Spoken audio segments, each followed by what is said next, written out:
Hi everybody, Dacob here. Welcome back to the Fragrant Bunker. Today we're going to review a little sample that I got here from Clive Christian.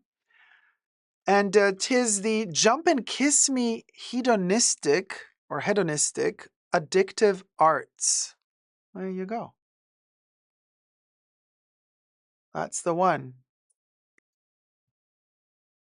Let's spritz it on. Subscribe to my channel while you're at it.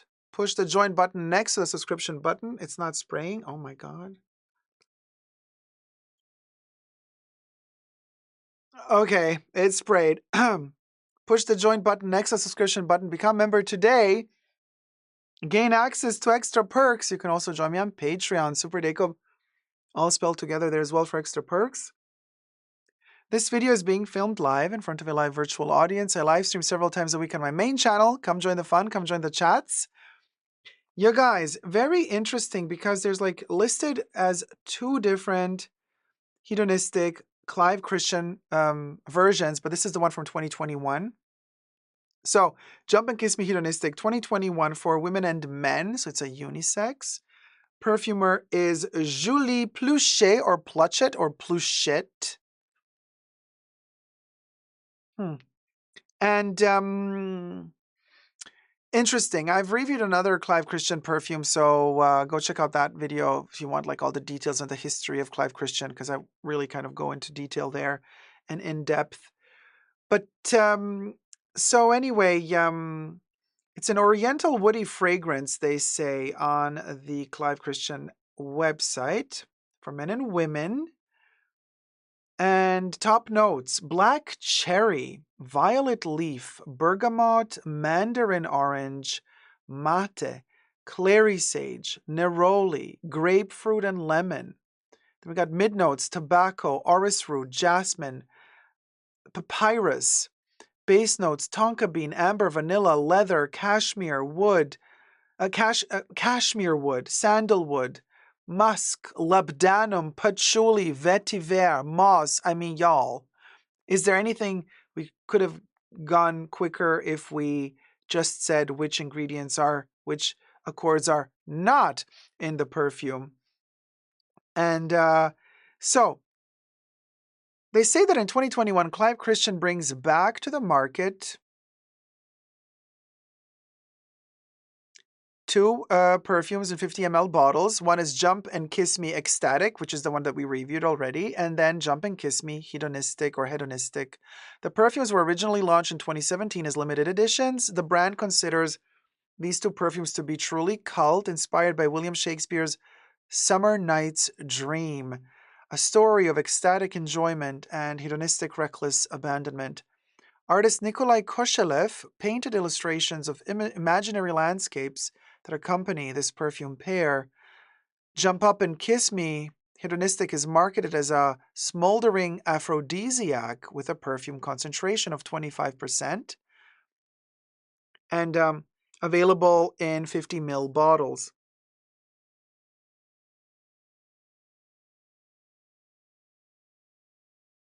Now, I did not give a stellar review of Ecstatic, okay? So there's that. Of the first one. But Hedonistic is not that bad. I'm trying to find that black cherry in here.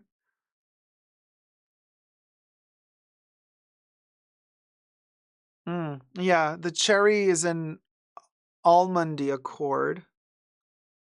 It's giving like almondy aldehyde vibe. And there's something in here that reminds me of Melissa shoes from Brazil. You know the company, the Brazilian company that does like rubber plastic shoes that are scented? They also had a collaboration with Vivienne Westwood for many years. I do have a few pair of shoes from Melissa for Vivienne Westwood. And the Westwood Melissa particularly models have a very specific almondy cherry vibe to them. That's what I smell in here. So it kind of works for me because it gives me it brings back the memory of Vivienne Westwood. So I'm a little bit biased now because now that it clicked what it smells like. It's interesting. Very powdery as well. So I'm thinking, I'm looking here, maybe it's the leather, well, definitely the orris root that gives it that vibe. Musk can give it also, musk can give off a powdery vibe, but musk can also be resinousy. Yeah, Kev, it's a plasticky sweet scent. So we got leather, the patchouli. Yeah, it's there as well. Interesting how it adds a layer of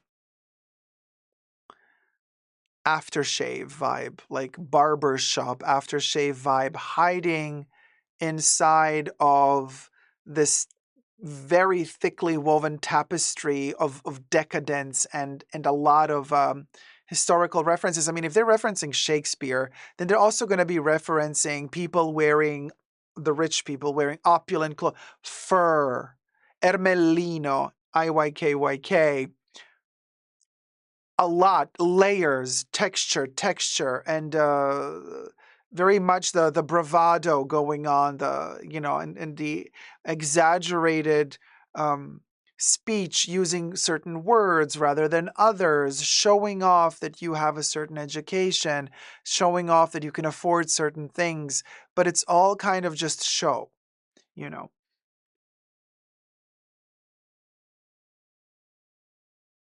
Similar to when, and we've all experienced this, where when some perfume reviewers really go, I don't know what sort of inferiority complexes they have, but then they decide to talk about a perfume and they go through the vocabulary trying to find the words that almost nobody uses in everyday speech nowadays, and then they just try to show off how they can utilize these really complicated formulaic philosophical terms and terminologies combined with words together to create a cacophony of bullshit, quite frankly. And so there's a lot of that going on. I don't know if it's a trend just at the moment, but I've been noticing this quite a bit. When people, women don't do that. Men usually are the baboons that kind of think that it's cute, that it's fun, that they did something there. When in reality, they just show how tiny they are and the inferiority complexes that they're struggling with. Oh, those poor men. Um, so please avoid the whole trying desperately to show off to others that you can use very complex words and philosophical words and physical and mathematical words to describe a perfume. Because if you need to use all those words, honey, it's just like those sad situations in the stores where they tell you, honey, if you have to ask how much it costs, you can't afford it. So if you have to use all those complicated words, it means you did not understand the perfume. But we digress, and we keep it simple. And simply put, very fascinating how this one balances out sweetness, dryness, powderiness, smidge of leatheriness. It, it's kind of bursting, in different directions all the time from a core that is niche, yeah, but it has that peppery metallic vibe that a lot of niches have that I'm not a big fan of, but here it's a little bit more subdued. So I want to say that at the core, I feel like here we have an opportunity to enjoy this one quite a bit. But I feel it's one of those that you want to spray more distant from your nose. You don't want to have it here and here. Like this is a behind the knee type of perfume. You want it a little bit more distant from your nose so that it has that time to travel up to your nostrils and develop a story. You don't want it to be sprayed too close to the nose because it punches you. It's a lot because I repeat, I mean, black cherry, violet leaf, bergamot, mandarin orange, mate, clary sage, neroli, grapefruit, lemon, tobacco, orris, jasmine, papyrus, tonka bean, amber, vanilla, leather, cashmere wood, sandalwood, musk, labdanum, patchouli, vetiver, moss. Cha. It's a lot. And also the composition in which they position these ingredients, you could technically say, oh, it's a chypre. They call it an ambery accord, but you could say it's a chypre because you got the bergamot in the opening, yeah, which is kind of the formulaic structure of a chypre. You need that bergamot somewhere in the opening, then you need your labdanum somewhere in the middle, and then you need your oak moss and the base. That's your bone structure for a chypre. And then with that bone structure, you add stuff to it, and then you can create something brand new, like for example, Guerlain did when they launched Mitsuko. Mitsuko was the first peachy, fruity chypre. It's a masterpiece, not to everyone's liking. It can go very bitter, but it's a masterpiece nevertheless, and perfumes in modern day perfumery have kind of followed that accord. In the 80s, one of my favorites, the 80s homage, let's just put it mildly, the 80s homage to Mitsuko was Liz Claiborne. Okay, another peachy, fruity chypre, which is the modern day version of Mitsuko. It's Liz Claiborne, the triangular shaped bottle that you have in different colors. Love that perfume to bits. That one references, in my humble opinion, and everything I say in this video is for entertainment purposes only, not rooted in truths or facts. Everything's a legend, just my opinion, and it is my opinion that it references Mitsuko. So this one is kind of the structure of it, because of the bergamot, the labdanum, the oak moss, it's giving chypre base, and let's build on top of that different building blocks to create a Shakespearean type of complex drama, which in my humble opinion, yeah, I have, and I can feel, I can sense out the British depth of this. But when it comes to drama, Shakespeare also had to get inspired from the creators of drama, which are the ancient Greeks. So this does not smell Greek, though. It doesn't have a certain something that would make this perfume smell of Greek mythology to me. Like another one of the loves of my life would be this one here, Comet by Chanel. By the way, go check out this review as well. I love this one to bits. Yeah, this one, when I smell Comet, I am in Greece. I am in ancient Greece. This one is the story of Helios and Clytie. So go check out that drama to know exactly what Comet is all about, the heliotrope. But here we have a more, this is the Saxon genitive, okay, of a drama. It's the apostrophe S, baby.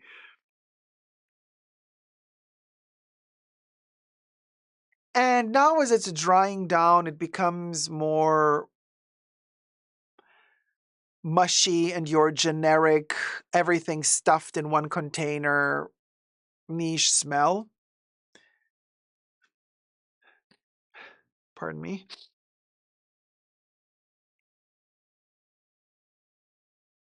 So it's something that we've smelled a lot. It's your typical synthetic musk, synthetic sandalwood. And I want to say, because they're not even listing, and I don't know if that's even legal to not, even on the sample, to not list any ingredients, but I would say this does not have real oak moss in it. But I don't know, because the sample actually does not have, as you can see here, that's all they're telling us. It's the address of the perfume house, that it's made in England. Here we have their logo with a crest. They've been around for a long, long time, and they're very proud. The brand is very proud of its kind of working with royalty, heritage, and what have you. There's this side, and then we have this side with the name. At the bottom, there's nothing. At the top, there's nothing. This is not a little paper with text in it. It just, there's no text in here. It just holds the sample in place. So just from this alone, I don't know if they actually have real oak moss or if they have an artificial substitute for a synthetic substitute for it. Smells like a substitute to me. But there's an interesting warmth in here that I do appreciate quite a bit. It's like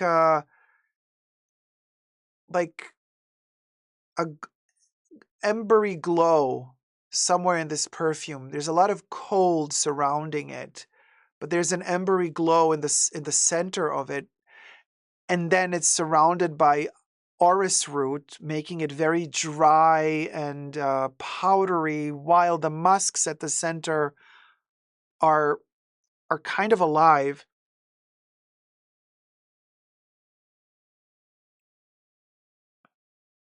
It's an interesting one. I think this one can be really good if you dose it very, very sparingly, like tiny, tiny sprays. Like I sprayed it because it didn't spray at the beginning properly because it was a brand new bottle, right? So like I had to spray it like 2 full sprays, but then like 2 semi sprays before that. So it's almost like 4 sprays on me. So it's a lot. It's already a lot. You don't need that much. Like 1 is enough. And you're going to smell like a lot of niches out there at the moment, a lot of musky, leathery, smidge of tobacco niches out there. But with maybe it's that cherry and violet. I don't smell any mate leaf, although I love mate, love it to bits. I do smell out the jasmine. Oh, I do sense the clary sage. Neroli is gone by now. That was in the top notes. Mandarin orange, I don't sense any of that. The labdanum is coming through. I think that's what it is. That resinousy, slightly sickly sweet accord of the labdanum is coming through. Love that. It smells like a perfume of ancient times, but not formulated antiquely, but rather formulated to smell of antiquity. Very interesting. Something similar happens with Lorenzo Villoresi's Sandalo. A similar composition to this, although Sandalo is a bomb of dry sandalwood. Like that thing, like it suffocates you. You feel like you're inhaling smoke when you're smelling the pre-reformulation Sandalo by Lorenzo Villoresi. It has a similar vibe. It also smells of antiquity. And I love Lorenzo Villoresi's Sandalo. Love it so much. I have one of the pre-reformulation bottles. They have now turned, the juice has turned black. I mean, it's not even, no, it's blood red, actually. It has matured so much, it has turned to a blood red color. And it stains, honey. But it still smells divine. You know, this one also, I think, is a perfume that needs time to macerate and oxygenate. You know, it needs oxygen. I think this one smells better once it's had time to macerate a little bit. Like once you start using it and the bottle gets a bit of oxygen in it, and then, you know, half a year later, 1 year later, I think it needs that depth. It matures a little bit, so whatever ingredients are in there that are not fully synthetic are going to kind of bubble up and mature and mutate because they're more unstable. The synthetic ones are usually stable. I mean, they're, you know, how fast can a piece of plastic degrade? Slowly. But an eggshell is gone in a couple of weeks. So that's why I'm saying it's interesting to see how these mature after you've sprayed them and opened them. And then with time, I think this one is giving me a vibe of a perfume that will smell much better 1 year from now in the bottle that you purchased than it would smell when you just got it brand new, super fresh batch, out of the factory. Debbie says, this brand is very proud of their prices. Their prices are insanity. And I've spoken about their prices in my prior review. I listed all their prices. What are we talking, Debbie? I filmed that video a while ago. Like 500, 600 bucks for a little bottle. I mean, insane. The prices are insanity. So In fact, if we go to Clive Christian, yeah. So let's say we click on anything. Oh, here's one. Hedonistic. Bam. Shop now. Okay. We got the perfume bottle. There it is. And look at that. 500. Yeah, $600. Yeah, it's like I thought. $580. It's a 50 mil. 50 mil is going to cut you back $600. There you go. 50 ml. That's 1.7 fluid ounces. $580. And, you know, and we've been complaining about Chanel prices, Chanel being my favorite perfume brand, right? 200 milliliter of the Les Exclusives Chanel perfumes, okay? 200 ml is $500 currently. 50 ml of this is $600. So 1/4 of this bottle will cost you $600 in this brand. That's a big price difference. And we thought Chanel is like, and you know, Chanel used to cost less, but now we see why Chanel is upping their prices, because they got to keep running after these brands, because Chanel doesn't want to be considered less than, you know, like, wait, hold on a minute. Clive Christian is now charging $600 for 50 ml. And look at us losers charging $200. They used to cost $200 for 200 ml. Now it's $500 for 200 ml. So they went up $300. But they also rebranded and reformulated from EDTs to EDPs. But regardless, now we understand the logic. They're all running after each other, all of these brands. Nobody wants to be the brunt of the joke. So everybody wants to be running after the others and having a smaller price gap between the brands, so that everybody can like stand on their little pedestals and claim, look at us, we're also really luxury, you know. So there's a lot of that going on as well. And I blame the higher Chanel prices also. I blame all of these other niche brands, because what are you going to do? Dior is also upping their prices accordingly to how the niche houses work. But I like this one. It's turning almost slightly soapy now on me. Clean. Very, very clean. The orris root is so beautiful. I mean, Clive Christian. Girl, if you want to send me a bottle, this one, I enjoy. And by the way, I'm not sponsored. I got this sample while I was shopping at my perfume department store. I was buying a cream and something else I needed. And then the lovely sales associate asked me with my purchase, if I wish to get some samples. And I said, oh, sure. Pack up whatever you think I might like to try out. And this was in that bag. So there you go. Thank you guys so much for watching. I hope you've enjoyed this review. Let me know your thoughts on Clive Christian's Jump and Kiss Me Addictive Arts Hedonistic or Hedonistic. There you go. It's an EDP, although they say it's a extrait, because they say it's 25% extrait. I don't know. It doesn't say here it doesn't say if it's an eau de parfum. Mate, tea, labdanum, and tobacco. They say 25% perfume concentration on their website. Right here. There you go. Right there. So, you guys, I hope you've enjoyed this video. If you have, thumb it up. Bling, ding, ding. And subscribe to my channel. Until next time, never forget to never give up on love. Bye.